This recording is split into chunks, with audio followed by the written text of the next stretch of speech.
And our last example, another graphing example, we have f of x equals 3x to the fifth minus 5x cubed plus 3. We're going to find the intervals of increase and decrease, the intervals for concavity and any inflection points, and we're going to sketch the graph. So we're going to start with increase and decrease, and that uses the first derivative. So we find the derivative of f of x equals 3x to the fifth minus 5x cubed plus 3, and that is going to be 15x to the fourth minus 15x squared. And we need to know where that would be equal to 0 to find our critical points. We don't have to worry about this not existing because we're working with a polynomial. So we're going to set that equal to 0.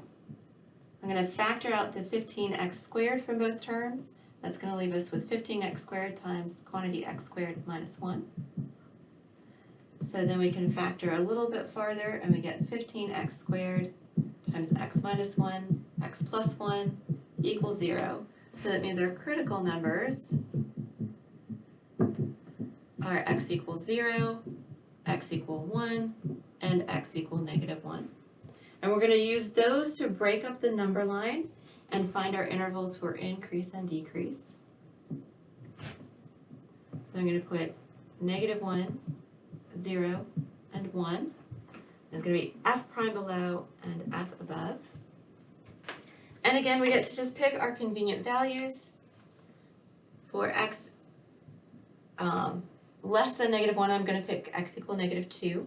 And we're going to plug this into the factored form of the derivative. So the 15x squared, that's always going to be positive. So we're going to get a positive from that. When we plug in negative 2 to x minus 1, that's going to give us a negative, because we'll get negative 2 minus 1 will be negative 3. When we plug into x plus 1, that will give us negative 2 plus 1, which is negative 1. So we end up with another negative. So we have positive times negative, which overall is positive, which means the function is increasing in that segment. Now between negative 1 and 0, I'm going to choose x equal negative 1/2. Plugging into the first derivative, that's going to give us 15x squared. For the first factor, when we plug in the negative 1/2, it's still going to be positive because we have a square. So we get a positive there. When we plug into x minus 1, that will be negative 1/2 minus 1. That will give us a negative. When we plug into x plus 1, that will be negative 1/2 plus 1. So that will be positive 1/2. So we get positive times negative times positive, which overall is negative. So that means the function is decreasing in that segment. So at x equal negative 1, we have a local max, which we can mark right there. Okay, now between 0 and 1, I'm going to choose x equal positive 1/2 to plug into the derivative. So we're going to get positive from the x squared term.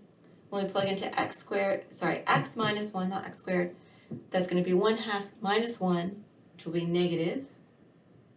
When we plug into x plus 1, we're going to have 1/2 plus 1, that will be positive. So we get positive times positive. So overall that's negative.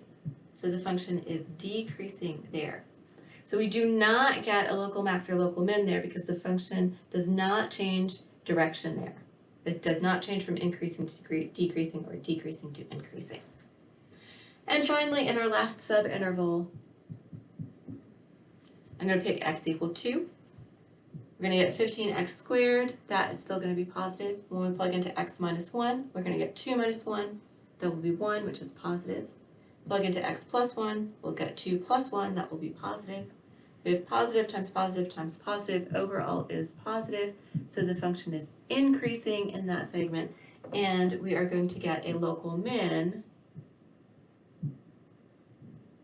at x equal 1. Okay, so now we know where the function is increasing and decreasing. We know where the local max is at x equal negative 1. We know where the local min is at x equal positive 1. We're going to look at the concavity next. And for the concavity, I'm going to switch boards so we can keep going more quickly. So our function is 5x cubed minus, 3x to the fifth minus 5x cubed plus something, plus 3. We already found our first derivative. is 15x to the fourth minus 15x squared. So now we're going to find the second derivative. So that's going to be 60x cubed minus 30x. And for that second derivative, we need to know that where that could be equal to 0 because we want to know about concavity. So we need to know where it's 0 so we can break up the number line, and that will also help us learn about what happens with any potential inflection points. So I'm going to go ahead and factor the 30x out of both terms, so that will give us 30x times the quantity 2x squared minus 1 is equal to 0. So for our possible points to change inflection, we're going to get x equals 0, and then we have 2x squared minus 1 is 0. So we get 2x squared is equal to 1. X squared is equal to 1/2. So we get x is plus or minus 1 over the square root of 2. Okay.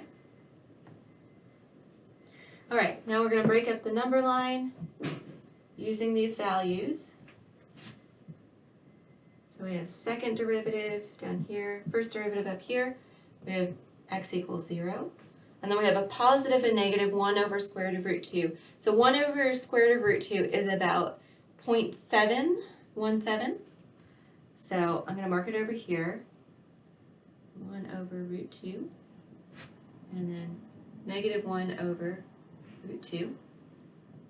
So this is approximately plus or minus 0.717. Okay. So when we pick our values, over here, less than negative 1 over root 2, I'm going to pick x equal negative 2 again. But you can pick anything that's big and negative if you want. Plugging into the second derivative in the factored form, we're going to have 30 times x, so that's going to be negative. Then when we plug into the 2x squared minus 1, that's going to be 2 times negative 2 quantity squared. So that's going to be 2 times 4, which is 8, minus 1 gives us positive 7.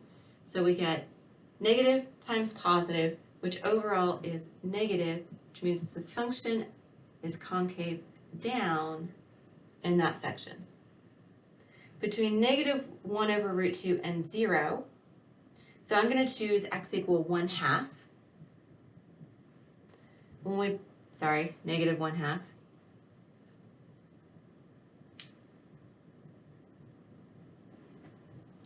When we plug into the 30x, that's going to give us a negative.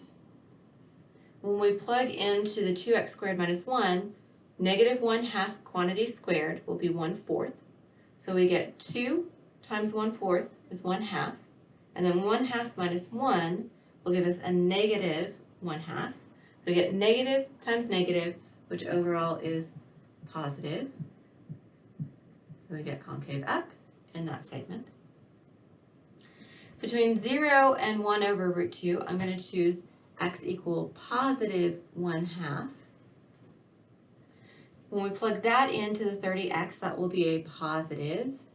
When we plug the positive 1/2 in to the 2x squared minus 1, 1/2 squared is going to give us 1/4. 2 times 1/4 is 1/2. 1/2 minus 1 will give us negative 1/2.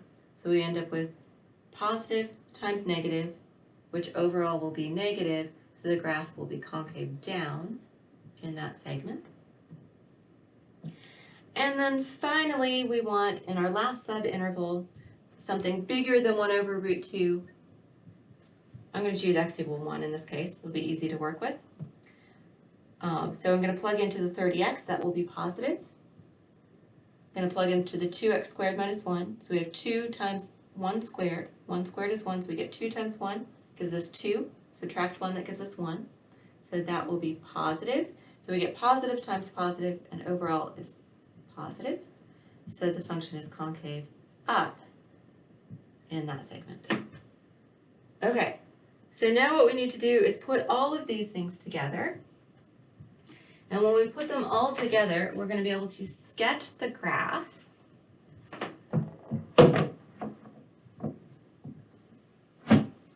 our last part.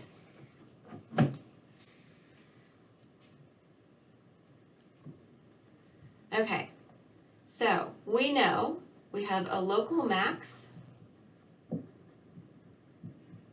at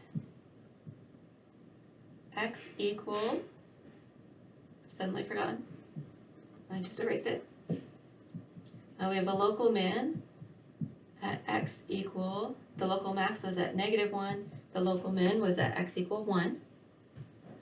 We want to put those points on the graph because those are interesting points in terms of what the graph is doing. So we're going to plug into the function.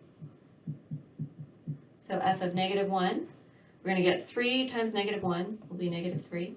And then 5 times -1 will be -5, but we're subtracting that, so that's +5 plus 3. So overall, we get 5 there. So we get a point at -1, 5. That's a local max. And a local min at x equal 1. So we get f of 1. That's going to be 3 minus 5 plus 3 gives us not 6, but 6 minus 5, which is 1. Okay? So we have a local min at 1, 1. All right? So I'm going to go ahead and put those on our graph. 1, 1.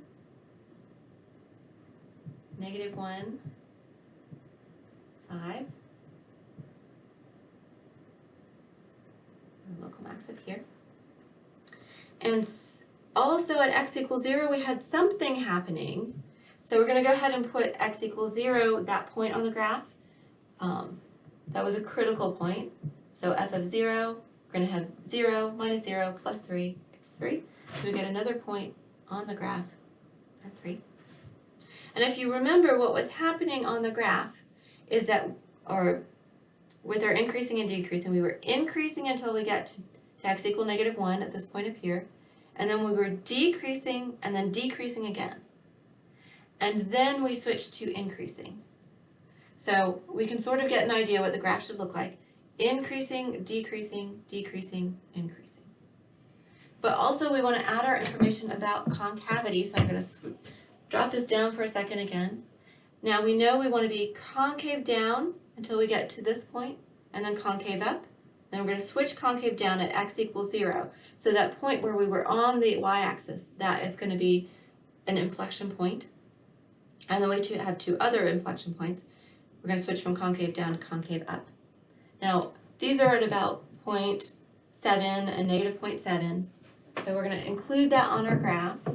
And in fact, I'm going to stretch this out a little bit so it looks a little easier for us to see. Sorry about that.